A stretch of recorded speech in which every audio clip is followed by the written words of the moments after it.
এই প্রোডাক্টটা বেশ কিছুদিন ধরে ইউটিউব, ফেসবুক, ইনস্টাগ্রামে ভীষণই ভাইরাল চলছিল। যারা পা ফাটার সমস্যায় ভুগছেন তারা এই প্রোডাক্টটা কিনে ট্রাই করে দেখতে পারেন। আমি ট্রাই করে দেখেছি, ৭ দিন পর বলেছে এটা রেজাল্ট দেখা যাবে। তো ৭ দিন ইউজ করার পরই আমি ভিডিওটা তৈরি করছি। মিশো থেকে অর্ডার করেছিলাম সিলিকনের সক্স, ১৯৫ টাকা দাম। অন্য অ্যাপগুলোতে এই সক্সটার দাম একটু বেশি ছিল।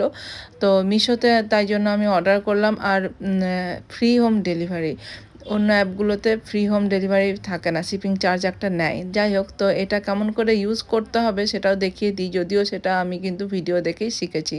একটু গরম জলে, মানে হালকা গরম জলে শ্যাম্পু বা বডি ওয়াশ দিয়ে তারপর পাটা কিছুক্ষণ ডুবিয়ে রাখবেন। তারপর ভালো করে ঘষে পরিষ্কার করে একটা ক্রিম লাগিয়ে তারপর এই সক্সটা পায়ে পরে নিতে হবে। ৬ থেকে ৭ ঘন্টা পায়ে পরে রাখতে হবে। আর ৭ দিন পর থেকে খুব ভালো রেজাল্টটা বুঝতে পারবেন। টাটা।